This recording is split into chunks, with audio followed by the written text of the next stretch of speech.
Hello. I'm Willie Bragg. Welcome to another edition of the Willie Bragg Show. I am going to make this pretty quick, but I want to discuss Roger Waters because they're they're after him now these days. Give me a moment here. Let's see. I'm more prepared than you think I am. Let's see. Here we go. Roger Waters. He's been causing quite a bit of controversy, and I don't know why he's causing controversy. When you make sense, apparently you cause controversy in this day and age. And Roger Waters, as most of you know, is the bass player for the legendary rock band Pink Floyd. And right now, he's been very critical of the war in between Russia and the Ukraine, and the Ukraine basically put him on a kill list. And recently, in an interview on CNN, he referred to Joe Biden as a war criminal, and he's gotten a lot of criticism over his remarks about NATO and the Russian-Ukraine war situation. And there's a website that's called My Reverence, and I cannot pronounce the name to save my life. And basically is a right-wing propaganda website that basically publish a kill list. And part of the kill list produces names of people to basically snub out. And this is not a matter of siding with Russia or Ukraine. I want to make this clear that I don't support Russia invading, but I do not believe in making a saint out of the country of Ukraine either. There's a lot of fucked up situations on all sides there. And while I am no fan, I'm definitely not a fan. And let me put it this way. Henry Kissinger is one of the most evil people you can imagine. This website called for the death of Henry Kissinger. Now, granted, I do think he needs to be in prison. He is a war criminal for his role in the Chilean coup in 1973, his role in Vietnam, his role in the foreign policy in general during the Nixon and Ford administration. But I certainly don't think he should be killed, nor anybody else, because I oppose capital punishment. Having that said, he's sensible on the situation with Ukraine and Russia. He wants them to negotiate. And I guess the older you get, you mellow in your older age. And that's something to be said right there. So, so he's joining Roger Waters, who is kind of a left-wing figure, along with Henry Kissinger, a neocon figure, or kind of strange bedfellows at the moment. That's a strange bedfellows if I ever saw one. Suffice to say, also on the kill list, and it was a mission accomplished about a week ago. No fans of these people, but I still don't like people getting murdered. And that would be basically Dara Dugin, who is the daughter of Alexander Dugin, and they are campaigning Alexander Dugin as basically a spiritual advisor to Vladimir Putin, which I don't believe that's the case. I do think that I have my critiques of Vladimir Putin, and I do think that Alexander Dugin is a terrible person. He's more than terrible. He's a horrible human being, but I think it's more than just an exaggeration to say that he's somehow connected with Vladimir Putin. And this is what they're sort of doing to try to hype up tensions between Russia and the West, and it's ridiculous. And so he's on target, but it's not just this website that has Roger Waters and Henry Kissinger on a kill list.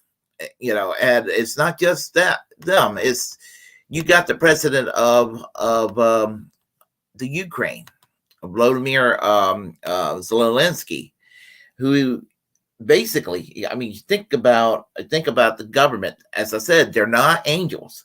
They banned 11 political parties. They shut down certain news networks, TV stations.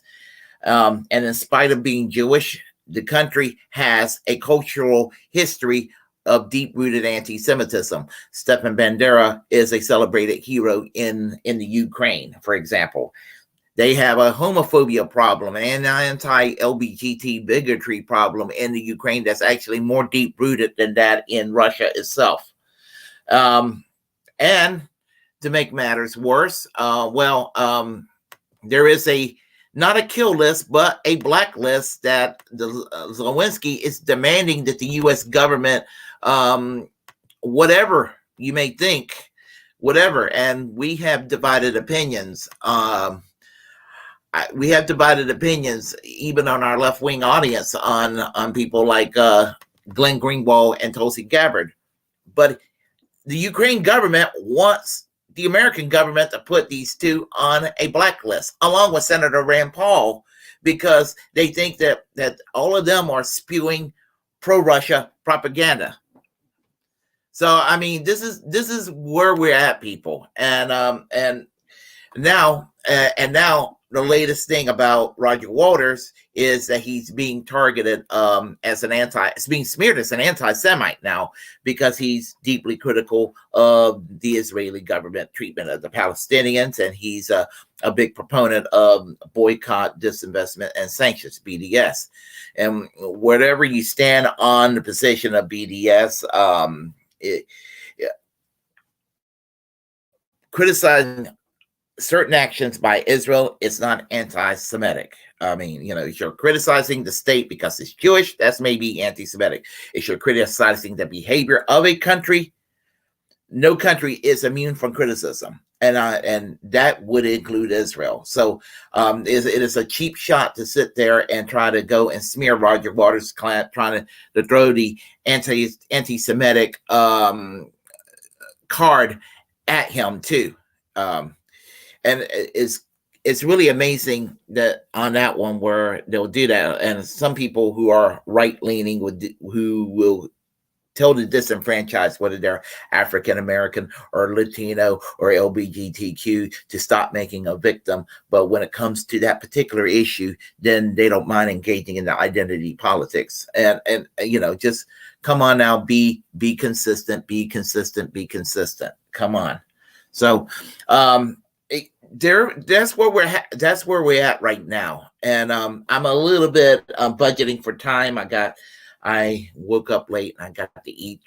So but I just wanted to talk about this whole thing with Roger Waters, and the fact that he's being targeted tells me a lot that is wrong with our foreign policy. And should we really, really look at a country in a favorable way that's actually, and we're talking about a website, but we're also talking about a government too. We're talking about a government that bans oppositions and criticism of their own government. One of the parties they're banned, as I mentioned, 11 political parties banned. One of the parties they're banned, for example, is the Socialist Party in the Ukraine. The Socialist Party is a social democratic party, one of my very own ideological brethren, so to speak.